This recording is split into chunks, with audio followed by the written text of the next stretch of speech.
भारत में डेरिवेटिव में होने वाले कारोबार का एक बड़ा हिस्सा ऑप्शन ट्रेडिंग से आता है।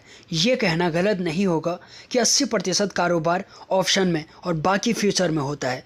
दुनिया भर में ऑप्शन बाजार काफ़ी समय से चल रहा है। ओवर द काउंटर तौर पर ऑप्शन 1920 से उपलब्ध रहे हैं। मुख्यतः इनका उपयोग कमोडिटीज़ के लिए होता था। इक्विटी में ऑप्शन ट्रेडिंग का उपयोग 1972 में शिकागो बोर्ड ऑप्शन एक्सचेंज में शुरू किया गया। करेंसी और बॉन्ड ट्रेडिंग में ऑप्शन का उपयोग 70 के दशक के आखिरी हिस्से में शुरू हुआ था। ये भी OTC यानी कि ओवर द काउंटर ट्रेड थे। ऑप्शन दो तरह के होते हैं, कॉल ऑप्शन और पुट ऑप्शन। आप इन ऑप्शन को खरीद सकते हैं या बेच सकते हैं। आपके P&L की रूपरेखा इस बात पर निर्भर करती है कि आप ऑप्शन के खरीदार हैं या बेचने वाले हैं। इस पर हम बाद में चर्चा करेंगे। फिलहाल तो ये समझते हैं कि कॉल ऑप्शन होता क्या है। कॉल ऑप्शन को समझने के लिए एक आम जीवन का उदाहरण लेते हैं। मान लीजिए कि दो अच्छे दोस्त हैं, अजय और वेणु। अजय वेणु से 1 एकड़ ज़मीन खरीदना चाहते हैं। इस ज़मीन की कीमत 5 लाख रुपये है।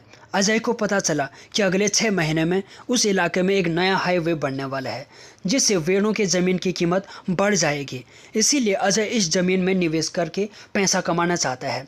लेकिन अगर हाईवे बनने की खबर गलत निकलती है तो अजय वेणु से ज़मीन लेकर फंस जाएगा। अगर वहाँ पर कोई हाईवे नहीं आता है तो ज़मीन की कीमत नहीं बढ़ेगी और उस ज़मीन से अजय को कोई फ़ायदा नहीं होगा। ऐसे में अब अजय को क्या करना चाहिए? आप समझ ही सकते हैं कि अजय के लिए ये काफ़ी दुविधा की स्थिति होगी। उसे ये समझ में नहीं आ रहा है कि वेणु से ज़मीन खरीदें या ना खरीदें। उधर वेणु इस मामले को लेकर बिल्कुल साफ है कि अगर अजय ज़मीन खरीदना चाहे तो वो अपनी ज़मीन को बेचने के लिए बिल्कुल तैयार है। अजय अभी ऐसा रास्ता निकालना चाहता है जिससे उसका निवेश सुरक्षित रहे। इसके लिए एक खास तरीके का समझौता तैयार करता है। अजय का मानना है कि ये समझौता उससे और वेणु दोनों के लिए फ़ायदे का सौदा होगा। अजय 1 लाख की फीस वेणु के पास अभी तुरंत जमा कर देता है। ये वो फीस है जो उसे वापस नहीं मिलेगी और इसे इस समझौते की फ़ीस माना जाना चाहिए। इस फीस के बदले में वेणु 6 महीने बाद अजय को ज़मीन बेचने के लिए तैयार हो जाता है। 6 महीने बाद बिक्री के लिए ज़मीन की कीमत आज ही तय कर दी गई है और वो है 5 लाख रुपये। क्योंकि अजय ने 1 लाख की फीस पहले ही दे दी है, इसीलिए उसे ये अधिकार मिलता है कि 6 महीने बाद अगर वो चाहे तो समझौता रद्द कर सकता है। लेकिन वेणु ऐसा नहीं कर सकता। अगर 6 महीने बाद अजय इस समझौते को रद्द करता है तो वेणु को 1 लाख की दी गई फीस को अपने पास रखने का हक होगा। तो आपको क्या लगता है ये विशेष समझौता कैसा है? अजय और वेणु में ज़्यादा स्मार्ट कौन है? ऐसा समझौता करने वाला अजय ज़्यादा स्मार्ट है या फिर वेणु जो इस समझौते को मान रहा है? इन सवालों का जवाब आसान नहीं है। जवाब को पाने के लिए आपको इस समझौते के विवरण को अच्छी तरह से समझना होगा। अगर आप इस समझौते के उदाहरण को ध्यान से पढ़ेंगे और समझेंगे तो आपको ऑप्शन के बारे में भी समझ में आएगा। अजय ने एक बहुत ही चालाकी भरा समझौता किया। इस समझौते के कई पहलू हैं। 1 लाख की एग्रीमेंट फीस देकर अजय ने वेणु पर एक बंदिश लगा दी है। वेणु इस ज़मीन को अगले 6 महीने तक अजय के अलावा किसी और को नहीं बेच सकता। अजय ने यह भी तय कर दिया है कि उसे ज़मीन आज की कीमत पर यानी कि 5 लाख पर ही मिलेगी। भले ही ज़मीन की कीमत अगले 6 महीनों में कुछ भी हो जाए, इसके लिए उसने 1 लाख अलग से देने का फैसला किया। 6 महीने बाद अगर अजय ज़मीन को ना खरीदने का फैसला करता है तो वेणु को इस समझौते के लिए मना कर सकता है। लेकिन क्योंकि वेणु ने समझौते की फ़ीस पहले ही ले ली है, इसीलिए वेणु अजय को ना नहीं कह सकता। समझौते की फ़ीस में कोई बदलाव नहीं हो सकता, न ही ये फ़ीस वापस मिलने वाली है। इस समझौते को करने के बाद अब अजय और वेणु को अगले 6 महीने तक इंतजार करना है, ये जानने के लिए कि अब आगे क्या होने वाला है। ज़मीन की कीमत ऊपर जाएगी या नीचे, ये इस बात पर निर्भर करेगा कि हाईवे बनने का फैसला सामने आता है या नहीं। लेकिन हाईवे के बारे में फैसला कुछ भी हो, इस मामले में अब सिर्फ 3 ही परिणाम सामने आ सकते हैं। पहला परिणाम, अगर हाईवे बनने का फैसला हो जाता है तो ज़मीन की कीमत काफ़ी ऊपर जा सकती है और कीमत 10 लाख भी पहुँच सकती है। दूसरा परिणाम है, अगर हाईवे नहीं बनता है तो लोग निराश होंगे और ज़मीन की कीमत गिरकर 3 लाख तक भी पहुंच सकती है। तीसरा परिणाम है, दोनों में से कुछ भी नहीं होता है और ज़मीन की कीमत 5 लाख पर ही बनी रह सकती है। इन 3 परिणामों के अलावा और कोई परिणाम नहीं हो सकता। अब हम ये समझने की कोशिश करते हैं कि इन तीनों परिस्थितियों में, अलग अलग परिस्थितियों में अजय क्या करने वाला है। पहली परिस्थिति ये है कि अगर कीमत 10 लाख तक ऊपर चली जाती है, यानी कि अजय की उम्मीद के मुताबिक हाईवे प्रोजेक्ट शुरू हो जाता है और ज़मीन की कीमत बढ़ जाती है। हालांकि अजय के पास ये विकल्प है कि वो इस सौदे को निरस्त यानी कि रद्द कर दे, लेकिन क्योंकि ज़मीन की कीमतें ऊपर चली गई हैं, इसीलिए अजय अब इस सौदे को जारी रखेगा, क्योंकि अब उसको फ़ायदा होने वाला है। ज़मीन की मौजूदा कीमत 10 लाख रुपये है और समझौते के मुताबिक ज़मीन की कीमत 5 लाख रुपये है। इसका मतलब ये हुआ कि अजय के पास एक ऐसी ज़मीन है जिसे वो 5 लाख में खरीद सकता, जबकि बाज़ार में उसी ज़मीन की कीमत 10 लाख रुपये है। इसका मतलब है कि अजय को बहुत ज़्यादा फ़ायदा हो रहा है। इसीलिए अजय अब वेणु से कहेगा कि वो ज़मीन अजय को बेच दे। वेणु के पास अजय को ज़मीन बेचने के अलावा और कोई रास्ता नहीं है, क्योंकि उस समझौते के तहत वो 6 महीने पहले ही अजय से 1 लाख रुपये ले चुका है। तो अजय ने कितने पैसे बनाए, यह आप खुद ही कैलकुलेट कर लीजिए। अगर दूसरे तरीके से देखें तो अजय ने 1 लाख के अपने निवेश पर 4 गुना पैसे कमा लिए हैं।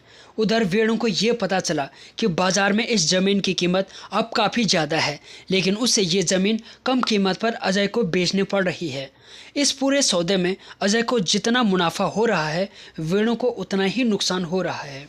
कंडीशन नंबर 2, अगर कीमत 3 लाख तक नीचे चली जाती है, यानी कि ये पता चलता है कि हाईवे प्रोजेक्ट केवल एक अफवाह था, वहाँ पर कोई भी प्रोजेक्ट नहीं आ रहा है, लोग निराश हो जाते हैं और वहाँ पर ज़मीन बेचने की होड़ लग जाती है, जिसकी वजह से ज़मीन की कीमत 3 लाख तक नीचे पहुँच जाती है। आपको क्या लगता है अजय ऐसे में क्या करेगा? साफ है कि ऐसे में ज़मीन खरीदना बहुत नुकसान का सौदा होगा, इसीलिए अजय इस सौदे से निकल जाएगा। ये सौदा नुकसान वाला क्यों है, इसका गणित देखते हैं। आपको याद ही है कि इस ज़मीन की कीमत 5 लाख तय की गई थी। इसको खरीदने के लिए अजय को 5 लाख देने होंगे। इसके पहले भी अजय अलग से 1 लाख एग्रीमेंट की फ़ीस के तौर पर दे चुका है। इसका मतलब साफ है कि अजय को इस ज़मीन के लिए कुल 6 लाख देने होंगे, जबकि ज़मीन की कीमत 3 लाख तक पहुंच चुकी है। तो साफ है कि और ज़्यादा नुकसान से बचने के लिए अजय को इस सौदे से निकलना होगा। उसके पास ये अधिकार भी है। ऐसे में अजय को सिर्फ 1 लाख का नुकसान होगा, क्योंकि उसने ये रकम पहले ही एग्रीमेंट की फ़ीस के तौर पर दे दी है। कंडीशन नंबर 3, अगर कीमत 5 लाख पर ही रुकी रहती है, अगर किसी वजह से 6 महीने बाद भी ज़मीन की कीमत 5 लाख पर ही टिकी रहती है और उसमें कोई बदलाव नहीं होता, तो अजय क्या करेगा? वास्तव में अजय इस ज़मीन को नहीं खरीदेगा, क्योंकि उससे इस सौदे में कोई फ़ायदा नहीं होगा। ज़मीन की बाज़ार में कीमत 5 लाख रुपये है, तो साफ है कि जिस चीज़ की कीमत 5 लाख रुपये है, उसके लिए 6 लाख रुपये देना बुद्धिमानी का सौदा बिल्कुल भी नहीं होगा। अजय ने 1 लाख की एग्रीमेंट फ़ीस पहले ही दे दी, तो वो अगर ज़मीन खरीदता है तो उसे 6 लाख देने पड़ेंगे। इसीलिए बुद्धिमानी इसी में है कि अजय 1 लाख को जाने दे और ज़मीन को ना खरीदें। अब आपको समझ में आ गया होगा कि ये सौदा कैसे काम कर रहा है। आपको ये जानकर खुशी होगी कि ऑप्शन का सौदा बिल्कुल ऐसे ही काम करता है, लेकिन शेयर बाज़ार में ये कैसे काम करता है, ये जानने के लिए आपको मेरे साथ वीडियो में बने रहना होगा। आपको क्या लगता है अजय ने यह सौदा क्यों किया होगा, जबकि उसे पता था कि अगर ज़मीन की कीमत नहीं बढ़ी या ज़मीन की कीमत अपनी जगह से नीचे चली गई तो उसको 1 लाख का नुकसान होगा। ये सही है कि अजय को 1 लाख का नुकसान होगा, लेकिन अजय को पता है कि उसे अधिकतम नुकसान 1 लाख का ही होगा। इसके बाद नुकसान की कोई गुंजाइश नहीं होगी। लेकिन अगर ज़मीन की कीमत बढ़ गई तो उसका मुनाफा कई गुना हो सकता है। अगर ये 10 लाख तक पहुंच गई तो उसे 4 लाख का फ़ायदा होगा, जबकि उसने सिर्फ 1 लाख का निवेश किया है। इसका मतलब साफ है कि उसे 400% का फ़ायदा होगा। किन परिस्थितियों में अजय के लिए ऐसा सौदा फ़ायदेमंद होगा? सिर्फ उस परिस्थिति में जब ज़मीन की कीमतें बढ़ेंगी। किस स्थिति में ये सौदा वेणु के लिए फ़ायदेमंद होगा? उस स्थिति में जब ज़मीन की कीमतें या तो गिरेंगी या अपनी जगह पर ही स्थिर रहेंगी। वेणु ये रिस्क क्यों ले रहा है? अगर ज़मीन की कीमतें 6 महीने बाद बढ़ जाती हैं तो उससे काफ़ी नुकसान हो सकता है। ज़रा सोचिए, यहाँ पर सिर्फ 3 परिस्थितियाँ हो सकती हैं। उन तीनों में से 2 परिस्थितियाँ वेणु के लिए फ़ायदेमंद हैं। इसका मतलब है कि वेणु को इस सौदे से 66.66% फ़ायदे की उम्मीद है, जबकि अजय को फ़ायदा होने की सिर्फ 33.33% की संभावना है।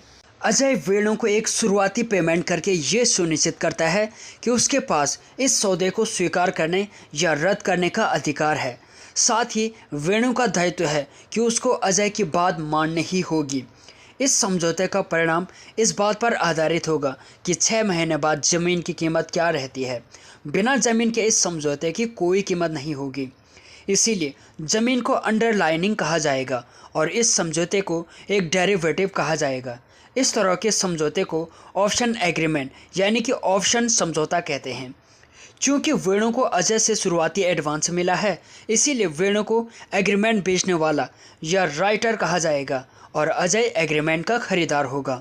दूसरे शब्दों में, क्योंकि ये एक ऑप्शन एग्रीमेंट है, इसीलिए अजय को ऑप्शन बायर यानी कि खरीदार और वेणु को ऑप्शन सेलर यानी कि राइटर कहा जाएगा। ये समझौता 1 लाख देने के बाद हुआ, इसीलिए इस 1 लाख की कीमत को ऑप्शन एग्रीमेंट की कीमत कहा जाएगा। इससे प्रीमियम भी कहते हैं। एग्रीमेंट या समझौते में ज़मीन की कीमत, ज़मीन का माप, बिक्री की तारीख सब कुछ तय है। ऑप्शन एग्रीमेंट में खरीदार को हमेशा ऑप्शन या अधिकार होता है, जबकि बेचने वाले यानी कि सेलर के पास दायित्व होता है। इसीलिए आपको जो स्टोरी बुक चाहिए वो आप तक आखिरकार पहुंच ही जाती है, क्योंकि आपके मन में उस बुक के प्रति तीव्र विचार होते हैं। यही कारण है कि आपका पसंदीदा गाना रेडियो पर बजने का, आपका पुराना दोस्त आपके घर आने का, ऐसी सभी क्रियाएं पहले आपके विचारों में घटती हैं, बाद में तो वो सिर्फ आकार लेती हैं। कोई भी विचार आपके मन में जब तीव्र होता है तभी आप उसके मालिक बनते हैं, और हम सभी जानते हैं जिस चीज़ पर हमारी मालिकियत होती है वो कभी भी हमारे पास आ सकती है। अब ये आपको डिसाइड करना है कि आप विचारों के मालिक बनेंगे या विचार आपके मालिक बनेंगे। इससे आप क्या जानेंगे? इससे आपको सभी तरह के लोग दिखाई देंगे, परंतु उनमें एक बड़ा फ़र्क होगा, और वो ये है कि कुछ लोग सफल, कुछ लोग असफल, कुछ लोग विकसित और कुछ लोग अविकसित, कुछ लोग विचारों को चलाते हैं, कुछ लोग विचारों से चलते हैं। आपके सपनों की गुफा आज भी बंद क्यों है? कुछ याद आया? अली बाबा और 40 चोरों की कहानी में एक ऐसा पासवर्ड था जिससे अली बाबा की गुफा तुरंत खुल जाती थी।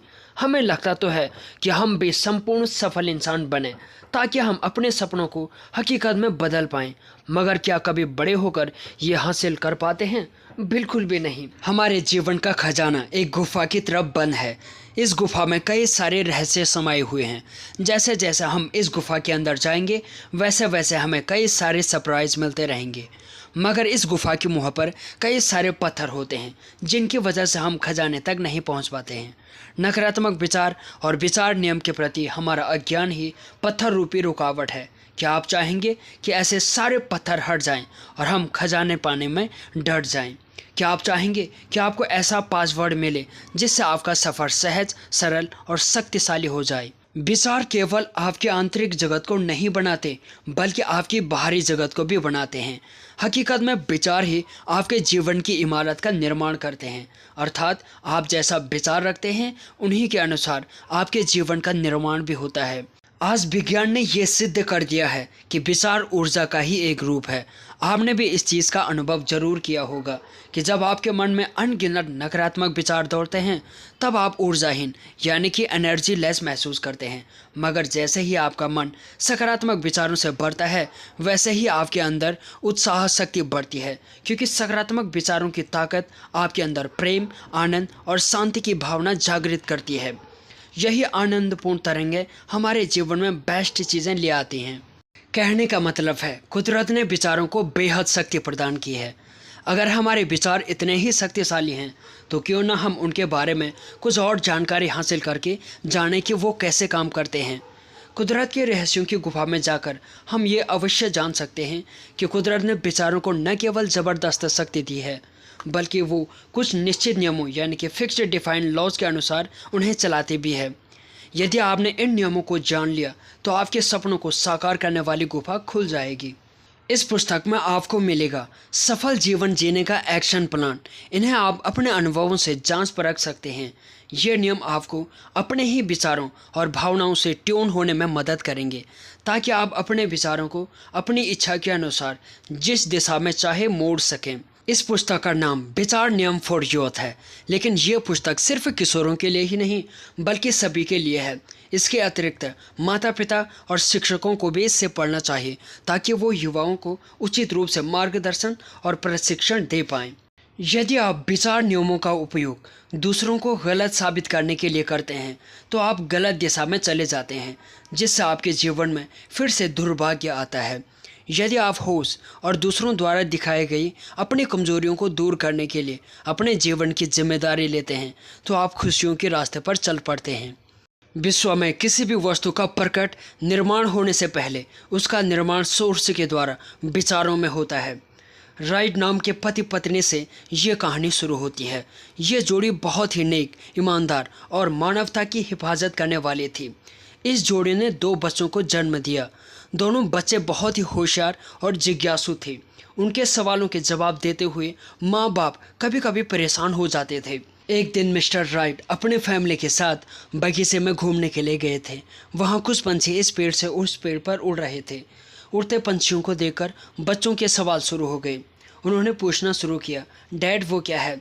उनके डैड ने बताया, बेटा ये पंछी है। उन्होंने पूछा, मगर वो इतने ऊंचे पेड़ तक कैसे उड़ सकते हैं? उनके डैड ने बताया, क्योंकि उन्हें उड़ना आता है।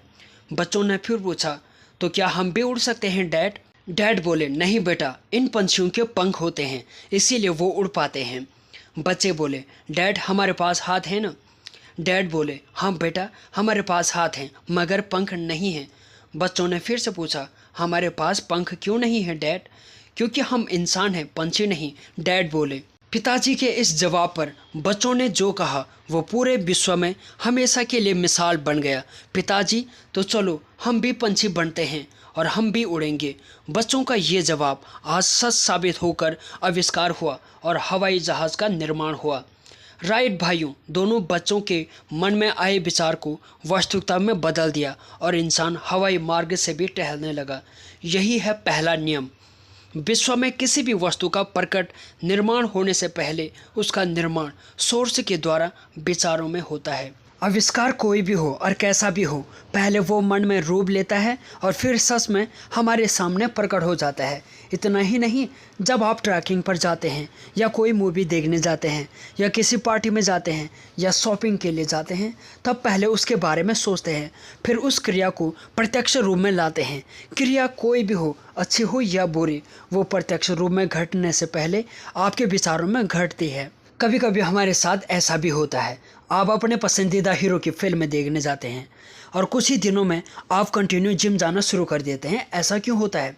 आपको एक स्टोरी बुक चाहिए मगर कई दिनों से आपको वो मिल नहीं रही है और न ही वो किसी बुक शॉप में उपलब्ध है, न ही आपके किसी फ्रेंड के पास है, मगर आपको बार बार उसी बुक के बारे में विचार आते रहते हैं।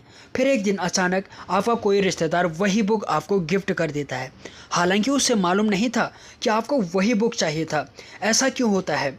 किसी दिन आपका मनपसंद गीत गुनगुनाते रहते हैं, दिन भर आपके मन में वही गीत चलता रहता है और जब आप घर आकर रेडियो ऑन करते हैं तो चौंक जाते हैं, अरे मैं तो दिन भर यही गीत गुनगुना रहा था और यहाँ भी वही गीत बजने लगा है। ऐसा क्यों होता है? किसी दिन आपको अपने पुराने दोस्त की बहुत याद आती है। आपको लगता है कि सभी काम छोड़कर बस उस दोस्त को मिलने जाऊं, मगर कुछ कारणवश आप उसे मिलने नहीं जा सकते और मज़े की बात ये होती है कि वो दोस्त स्वयं आपको मिलने के लिए आपके घर आता है। ऐसा क्यों होता है? आपने ऐसी कई घटनाओं का आपके जीवन में अनुभव किया होगा। उस वक्त आपके अंदर थोड़ी देर के लिए ही सही विचार आया होगा, ऐसा क्यों होता है? क्योंकि हम सभी के जीवन में पहला नियम काम करता है। आप फिल्म देखने जाते हैं और खुद के पसंदीदा कलाकार की सेहत देखकर प्रभावित हो जाते हैं। आपके मन में विचार आता है, काश मेरी भी बॉडी ऐसी ही होती। अर्थात आपके जिम जाने की शुरुआत पहले विचारों में होती है और फिर आप वाकई में जिम ज्वाइन करते हैं। यदि आप अपने जीवन की घटनाओं पर गौर करेंगे तो जानेंगे कि कुदरत भी आपकी हर मांग पूरी करना चाहता है। Give right order to your subconscious mind. सकारात्मक विचारों की शक्ति से किसी को भी जीवन दान मिल सकता है और यदि यही विचार नकारात्मक शक्ति में परिवर्तित हो जाए तो किसी का भी मौत का फैसला हो सकता है। ये केवल कल्पना नहीं है बल्कि वैज्ञानिक रूप से सिद्ध भी हुआ है। फ्रांस में एक कैदी को फांसी की सज़ा सुनाई गई थी। ये खबर पाकर कुछ डॉक्टर जो मनोवैज्ञानिक मन पर प्रयोग कर रहे थे उन्होंने कोर्ट में अपील करके उस कैदी को अपने वैज्ञानिक प्रयोग से मारने की मंजूरी ले ली। कैदी को एक पलंग पर लिटाकर उससे उसकी मौत का तरीका बताया गया। उससे कहा गया कि धीरे धीरे हम तुम्हारे शरीर से सारा खून निकालने वाले हैं। शरीर से एक बोतल खून निकालने पर तुम्हें पसीना आने लगेगा। दूसरी बोतल खून निकालने पर तुम कमजोरी महसूस करोगे। खून की तीसरी बोतल के साथ तुम्हारी आंखों के सामने अंधेरा छा जाएगा। चौथी बोतल पर तुम्हारी इंद्रियां काम करना बंद कर देंगे।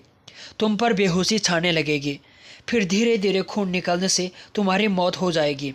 इस तरह कैदी को ये यकीन दिलाया गया कि उसके शरीर से एक एक बोतल खून निकाला जा रहा है। हर बोतल के साथ उसने बिल्कुल वही महसूस किया जो उससे बताया गया था। अंत में उसकी मौत हो गई, जबकि डॉक्टरों ने ऐसा कुछ भी नहीं किया था। वास्तविकता यही है कि हमारा अंतर्मन देख नहीं सकता, लेकिन हम उससे जो दृश्य दिखाते हैं वो उसे असली मान लेता है, चाहे वो दृश्य सच हो रहा हो या काल्पनिक हो। इंसान पहले चीज़ों का विचार करता है, फिर वो चीज़ हकीकत में बदलती है। इस सिद्धांत को समझने के लिए अनेकों प्रयोग किए जा चुके हैं। तो क्या ये कोई कठिन या जादुई आइडिया है? यकीनन नहीं। विचारों की शक्ति से हम सभी परिचित हैं। आपने देखा होगा कि जब भी हम अचार या इमली की कल्पना करते हैं तो स्वतः ही आपके मुंह में पानी आ जाता है। अंतर्मन को वास्तविक और काल्पनिक घटना के बीच फर्क पता नहीं होता है। दृश्य को सच मानकर वो शरीर में वही स्थिति पैदा कर लेता है जिसकी कल्पना की गई है। आपके विचारों के अनुसार आपकी शारीरिक अवस्था तो बदलती ही है, साथ ही साथ आपके जीवन में चीज़ें भी आपके विचारों के आधार पर ही प्रकट होती हैं। अर्थात विचारों के जरिए जीवन में मनचाहे चीज़ हासिल की जा सकती है। अक्सर लोग अनजाने में नकारात्मक और गलत चीज़ें देखते वक्त खुद के अंतर्मन में गलत बीज बोते हैं, जिससे उनके जीवन में वैसी ही मिलती जुलती नकारात्मक घटनाएं आकर्षित होती हैं। उन्हें इस बात का जरा भी अंदाज़ा नहीं होता है कि ऐसे सीरियल से देखते वक्त वो कौन सी चीज़ों को अपने जीवन में आमंत्रित कर रहे हैं। क्राइम सीरियल से देखते वक्त मन अब आगे क्या होगा सोचकर उत्तेजित हो जाता है और लगातार उन्हीं विषय में घंटों सोचता रहता है, जिससे अंतर्मन की प्रोग्रामिंग गलत दिशा में हो रही होती है। आंखों द्वारा देखने वाला हर दृश्य लगातार इंसान के अंतर्मन में बीज बोने का कार्य कर रहा होता है। दृश्य देखते वक्त अगर वो सजग न रहा तो ऐसे दृश्य उसके अंतर्मन में नकारात्मक, डरावनी भावना और गलत डिसीजन कर सकते हैं। याद रखें, इंसान का अंतर्मन ईमानदार सेवक की तरह होता है। वो सही और गलत, दृश्य और कल्पना में फर्क नहीं कर पाता है। अंतर्मन हर विचार, भावना और दृश्य को आदेश के रूप में लेकर उसका ईमानदारी से पालन करता है। उसे हर दृश्य खुराक लगता है। इसीलिए क्राइम सीरियल से देखना तुरंत बंद कर दें। इससे आप नकारात्मक प्रोग्रामिंग से बच जाएंगे। सिर्फ इतना ही नहीं, बल्कि अगर आपको दुख भरे गीत सुनने का शौक़ है तो उससे भी सुनना धीरे धीरे कम कर दें, क्योंकि जो बातें आप बार बार दोहराएंगे वो किसी न किसी रूप में एक न एक दिन आपके जीवन में साकार जरूर होंगी। आपके लिए बेहतर यही होगा कि खुद का खाली समय अच्छी किताबें, सफल लोगों की बायोग्राफीज पढ़ने या अपनी हॉबीज़ में लगाएं। दुखद, दर्द भरे गीत सुनने की जगह खुद को प्रेरित करने वाले, लक्ष्य की याद दिलाने वाले गीत सुनें, क्योंकि आप जो दोहराएंगे वही आपके जीवन में आएगा। इससे आपका कीमती वक्त बचेगा और आपके मन में सकारात्मक ऊर्जा का संचय भी होगा। एक थे कालिदास, बेहद आलसी लेकिन खाने के बड़े शौकीन। एक दिन गांव के सेठ का स्वर्गावास हो गया तो उनकी आत्मा की शांति के लिए सेठ के बेटों ने श्राद्ध का आयोजन किया। निकम्मे कालिदास को भी 11 किलो आटा दान में मिला। कालिदास ने घर लौटकर आटा पलंग के बाजू में एक मिट्टी के मटके में भरकर रख दिया और अपनी हमेशा की आदत की तरह बिस्तर पर पसर गया।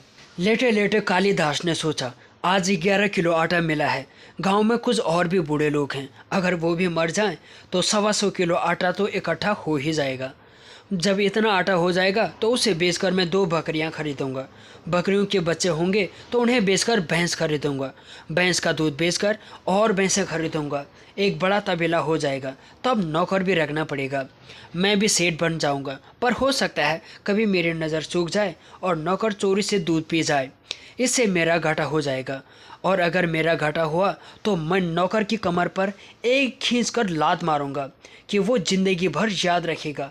ऐसा सोचते हुए अचानक ही कालिदास ने वाकई कसकर लात चला दी। लात मटके पर लगी और मटका फूटकर जमीन पर गिरा। इसके साथ ही दान में मिला सारा आटा और कालिदास का हसीना सपना दोनों ही धूल में मिल गए। सच बताना, आपने कितनी बार अपने सपनों के महल को यूं ही लात मारकर तोड़ा है? क्या तब भी नहीं जब आप ये सोचते हैं कि मैं कल सुबह 5:30 बजे उठकर पढ़ाई करूँगा, और जब जागने का अलार्म बजता है तब उससे बंद करके फिर से सो जाते हैं? क्या तब भी नहीं जब आप ये सोचते हैं कि मैं तंदुरुस्त रहने के लिए कल से रोज़ सुबह की सैर पर जाऊंगा और व्यायाम करूंगा, और जब वाकई जागने का वक्त आता है तो सोते रहते हैं? क्या तब भी नहीं जब आप किसी से ये वादा करते हैं कि मैं तुम्हारा काम बिल्कुल समय पर पूरा कर दूंगा, और उसे पूरा करने की जगह दूसरे कामों में उलझकर या बहाने तलाशने में अपने प्रॉमिस को तोड़ देते हैं? कहने का अर्थ है, महल उन्हीं के गिरते हैं जिनकी नींव मजबूत नहीं होती है। ये नींव आपके विचारों को दिशा देने से बनती है। विचारों का नियम साफ तौर पर कहता है कि किसी भी चीज़ का प्रकट निर्माण होने से पहले उसका विचारों में निर्माण होता है। फिर आखिरकार कई बार ऐसा क्यों होता है कि किसी के हसीन सपने हकीकत में नहीं बदल पाते हैं? मन की कल्पनाएं मुंगेरी लाल के हसीन सपनों की तरह क्यों टूट जाते हैं? जब आप बाकी के नियम समझ जाएंगे तो ये तस्वीर साफ हो जाएगी, वरना आधा अधूरे ज्ञान से विचारों का उपयोग करने पर आपके जीवन में कुछ चीज़ें तो आ जाएंगी, कुछ विचार तो हकीकत में बदल भी जाएंगे, लेकिन फिर भी आप लक्ष्यहीन और असफल होकर दुखी रहेंगे। अगर हर चीज़ का निर्माण विचारों के निर्माण से होता है तो क्या वाकई हर विचार वास्तविकता का रूप ले पाता है, हकीकत में सामने आ पाता है? इस रहस्य की चाबी केवल आपके पास है, लेकिन वो चाबी ताले में कैसे लगानी है इसका संकेत अवश्य दिया जा सकता है। अगर आप ये जानना चाहते हैं कि कौन से विचार हकीकत में बदलते हैं और कौन से विचार हकीकत में नहीं बदल पाते हैं, जिन विचारों में होश और जोश होता है, जो एक दिशा में चलते हैं, वही विचार आपके हकीकत में बदलते हैं। हालांकि हर विचार आपके जीवन में किसी न किसी तरह से असर कर रहे हैं, परंतु सारे विचार साकार नहीं होते हैं। दिन भर में कई विचार आपके मन में यूं ही चलते रहते हैं। ये सेक चिली जैसे विचार हकीकत में नहीं बदलते हैं। इसीलिए दूसरे नियम को समझना बेहद ज़रूरी है, जो कहता है जिन विचारों में होश और जोश एक दिशा में होते हैं वही हकीकत में बदलते हैं। जब इंसान की दो विपरीत विचारधाराएं एक दूसरे को काट देती हैं, तब वो देखता है कि उसके जीवन में कभी खुशी कभी गम का माहौल बना रहता है। उसे विचारों की समझ ही नहीं होती है। वो ये नहीं जानता है कि उसे अस्थायी यानी कि परमानेंट कामयाबी मिल सकती थी, लेकिन नकारात्मक विचार रखकर वो अपने ही पैरों पर कुल्हाड़ी मार बैठता है। केवल एक विचार भी आपकी ज़िंदगी बदल सकता है। केवल एक बीज बरगद बन सकता है, लेकिन एक विशाल बरगद की संभावनाओं को खोकर इंसान बेलों के बारीक जाल में उलझ जाता है। ऐसे गलत बीज बोकर इंसान खुद ही अपने नुकसान की नींव को खोद देता है। अगर जीवन में सफल होना चाहते हैं तो इस बात का ध्यान रखें कि आप जो भी चाहते हैं वो सब विचार नियमों को समझकर आपको मिल सकता है। जब विचार नियम एक्टिवेट होते हैं तब आपके विचार आकार लेने लगते हैं और वो रचनात्मक हो जाते हैं। कुछ विचार ऐसे भी होते हैं जो पूरे हो चुके होते हैं, लेकिन उन्हें आप तक पहुंचने में देर लगती है। वो रास्ते में ही कहीं रुक जाते हैं, क्योंकि आप उन विचारों को भावनाओं का बल देना छोड़ चुके होते हैं। अदृश्य यानी कि दिखाई न देने की वजह से लोग अपने विचारों को बल देना बंद कर देते हैं। नतीजा, जो चीज़ आपके पास आ रही थी बीच में ही रुक जाती है। उत्साह द्वारा विचारों को दोहराना आपकी भावनाओं को बल देता है। आप जो चाहते हैं उस विचार की तीव्रता को बढ़ाकर उससे कुदरत को दिखाना जरूरी है, ताकि कुदरत को ये स्पष्ट हो सके कि आपका इरादा पक्का है। किसी महापुरुष से एक बार पूछा गया कि हम जो सपने देखते हैं क्या वो सच में साकार होते हैं? उन्होंने कहा, जो सपने हम सोते हुए देखते हैं वो साकार नहीं होते हैं। साकार वो सपने होते हैं जो हमें सोने ही नहीं देते हैं। ये उदाहरण होश और जोश का सुंदर संगम है। जीवन के जिन विचारों में, फिर चाहे वो पॉजिटिव हो या नेगेटिव, जब प्रबल भावनाओं की शक्ति जुड़ जाती है तब वो विचार हमें उत्साह और यकीन से भर देते हैं। कामयाबी की चाहत नींद भी उड़ा सकती है और नाकाम होने का डर भी।